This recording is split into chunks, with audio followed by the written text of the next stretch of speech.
El empeño de todo animador juvenil salesiano debe ser la santidad y también la de sus jóvenes. Y en esto es un modelo para todos nosotros el ejemplo de María. María fue la primera discípula de Jesús.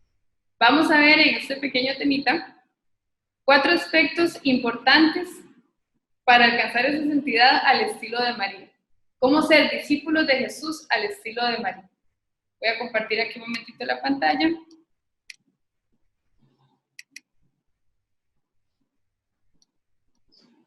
Okay. Muy bien. Vamos a centrarnos en estos 4 aspectos de la santidad de María y del ejemplo de María como modelo de discípula para nosotros los salesianos y para un joven animador juvenil salesiano. Lo primero es que María vivió la gratitud. María, en su encuentro con su prima Isabel, fue un ejemplo de gratitud, de gozo. María, primero que reconoce a Dios en su vida. Cuando María proclama el Magnificat, ella empieza a hablar sobre lo que Dios ha hecho en su vida y sobre lo que ha hecho en el pueblo de Israel. Y es muy interesante porque en este momento el pueblo de Israel no es que estaba en su mejor momento, no, más bien ellos estaban esperando la liberación, el pueblo estaba dividido, pues se sentían también un poco oprimidos por el imperio que estaba en este momento, ¿verdad? Y María en esa realidad, ella reconoce la alegría del Dios en su vida. Reconoce que Dios está en su vida y está en la vida del pueblo. Además, María confía en la mirada de Dios, una mirada que está llena de amor. Y esto es muy importante porque muchas veces pues el enemigo lo que busca es hacernos sentir rechazados o humillados o ya no aceptados por Dios.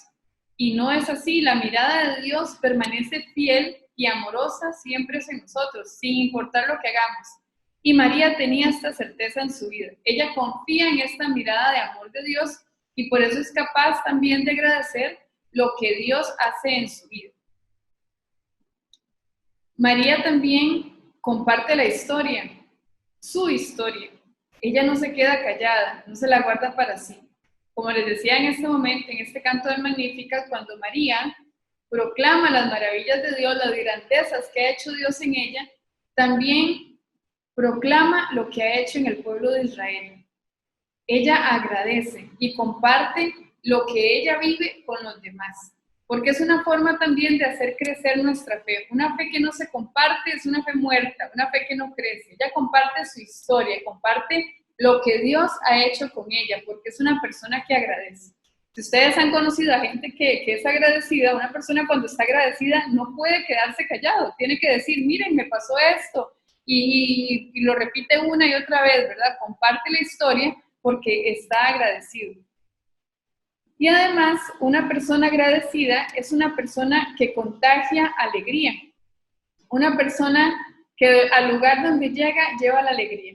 Cuando María se encuentra con su prima Isabel, dice que el niño de Isabel salta de gozo en el vientre de la madre. E Isabel también, pues, goza con la presencia de María.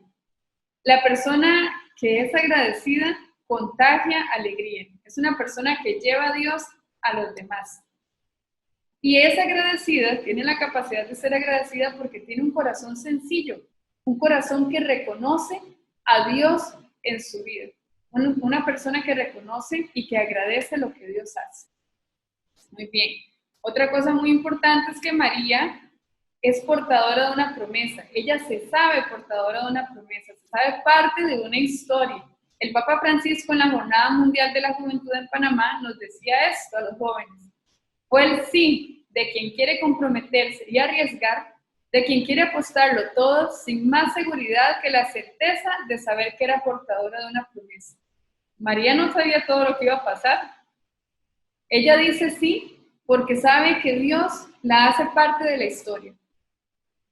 Y así es con cada uno de nosotros. El Papa aquella noche en la vigilia le preguntó también a todos los jóvenes, jóvenes, ¿ustedes se sienten portadores de una promesa? Y todos gritamos que sí, porque somos portadores de una promesa. Como cristianos sabemos que no estamos en este mundo por una casualidad, sino que estamos en este mundo con una misión y tenemos que ser portadores con honor, ¿verdad? A pesar de las dificultades, María sabía bien en quién habían puesto su confianza. A pesar de todo el camino de dificultad que tuvo que vivir María, de toda la incertidumbre que también ella tuvo, ella sabía en quién había confiado. Confiaba en esa mirada amorosa de Dios y sabía que Dios no la iba a abandonar. Es interesante, jóvenes, con esto de las dificultades, que por lo menos el Evangelio de Mateo dice que el ángel se le aparece a María en la Anunciación y no aparece en otro momento de la palabra de Dios que el ángel se le siguió apareciendo a María. No, se le apareció, ella dijo sí y vamos para adelante, ¿verdad? Después del ángel se le apareció a San José para darle algunas indicaciones, por ejemplo, él toma al niño y vete a Egipto, huye porque los van a matar, ¿verdad? Pero no es que porque hay comunicaciones con Dios, ¿verdad? Por decirlos, porque no es que el ángel se le aparecía a la Virgen en cada momento que tiene una dificultad, no. Fue un sí, fue la certeza y vamos para adelante, ¿verdad? María supo ir hacia adelante con la certeza de que Dios la miraba con amor. Y fue adelante con decisión. No es que dijo sí, luego, bueno, vamos a ver, vamos a probar cómo nos va. No, ella dice sí con decisión y apuesta por la vida. Apuesta por sus convicciones, apuesta por lo que cree, apuesta por Dios. Ella dice sí, sabiendo las consecuencias que tenía el ser una mujer embarazada fuera del matrimonio. Ella estaba desposada con José, pero no era el bebé de José. Ella dice sí, en su época, con sus costumbres, en su momento, y tiene que seguir diciendo sí constantemente, con decisión, en cada momento de su vida. Vuelve a decir sí cuando tiene que ir a Egipto, vuelve a decir sí cuando muere José, se queda sola con su hijo, vuelve a decir sí cuando Jesús empieza su vida apostólica y muchas personas lo persiguen, vuelve a decir sí al pie de la cruz. Es un sí constante y decidido. Y es un sí también que abraza la vida. María abraza su propia historia. Y aquí yo voy a poner el ejemplo de Don Bosco. Don Bosco abraza su vida, abraza la vida que le toca y por ese abrazar la vida con amor y no con resentimientos ni dolores, es que Don Bosco sale adelante y Don Bosco logra hacer todo lo que hace por el bien de los niños y jóvenes. Vean que Don Bosco cuando era niño le toca salir de su casa para poder estudiar. Tiene que trabajar de un montón de cosas para poder seguir adelante. Y sabemos que todos esos pequeños trabajos que hacía Don Bosco, después más adelante le sirvieron para su apostolado con los niños y jóvenes. No sabemos hasta el mismo hecho de haber compartido estas pobrezas, de haber sido un niño trabajador y estudiante, fue lo que lo hizo también sensible a la realidad de los niños y jóvenes de Turín, que vivían en la pobreza, el abandono, porque de alguna manera él también fue uno de esos niños. Él abrazó su historia, abrazó su propia vida. Además de María, como discípula, aprendemos que María lo guardaba todo. Y no porque era consumista, lo sabemos, ¿verdad? Sino porque todo lo guardaba en su corazón. ¿Cómo nos ejercitamos nosotros en este sentido? María guarda las cosas en su corazón con una memoria agradecida.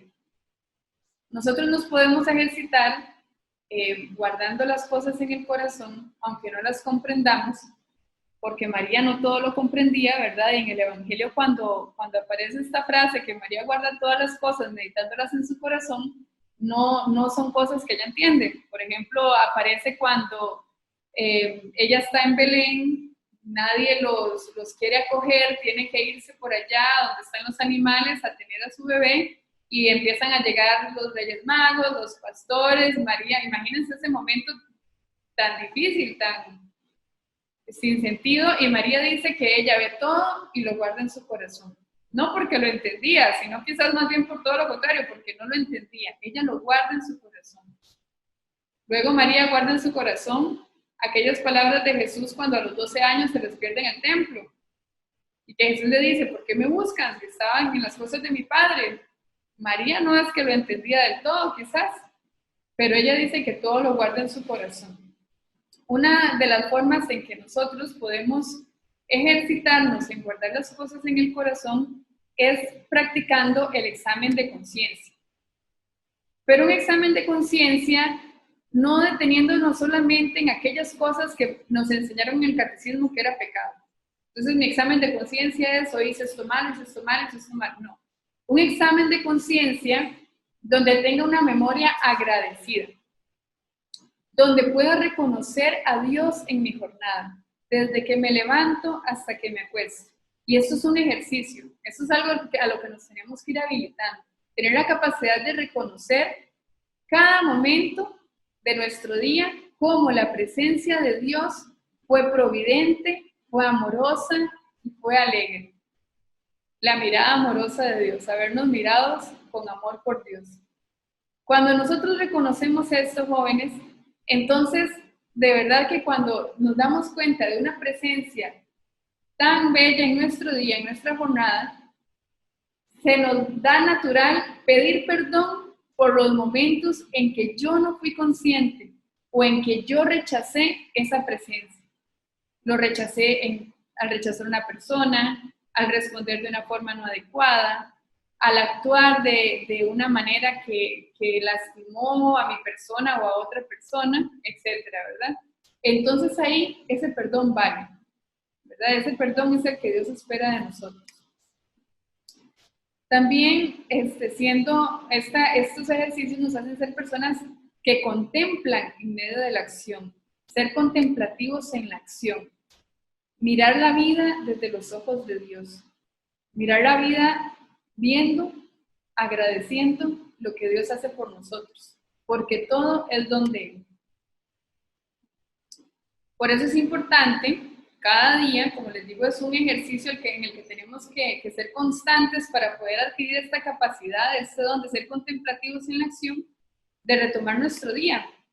Y es muy interesante cuando por lo menos tenemos el ejercicio de escribir lo que vivimos y luego retomar para darnos cuenta del paso de Dios en nuestra vida o tal vez de la forma también no positiva en que estamos viendo las cosas.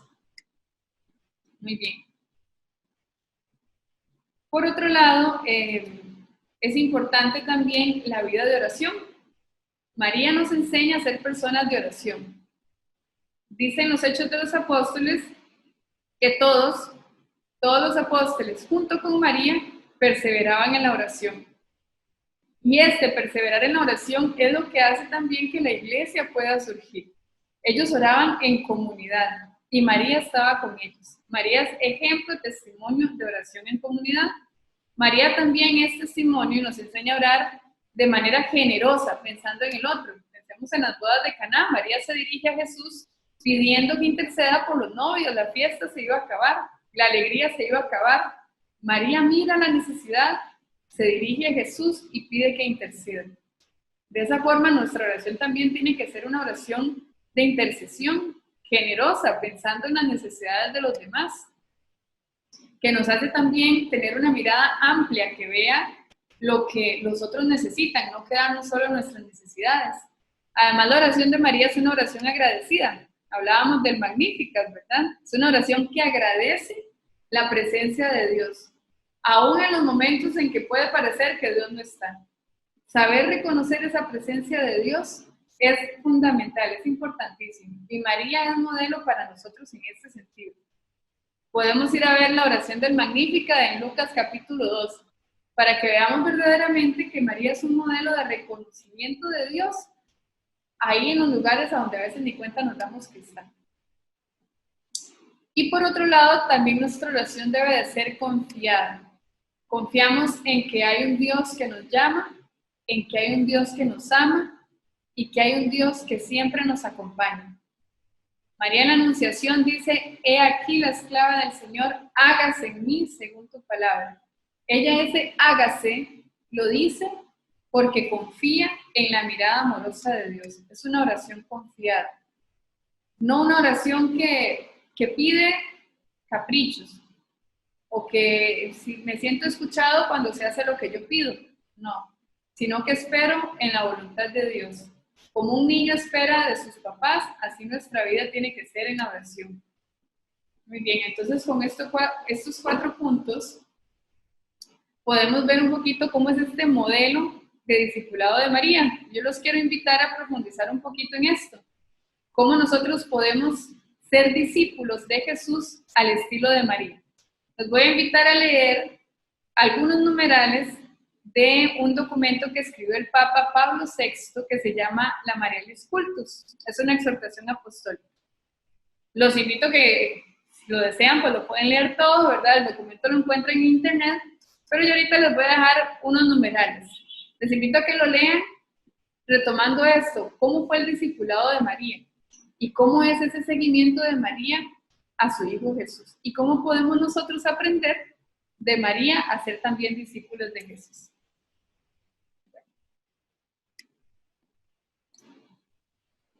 Vamos a dejar de compartir pantalla. Me despido de ustedes, espero que disfruten la lectura y seguimos con el tema.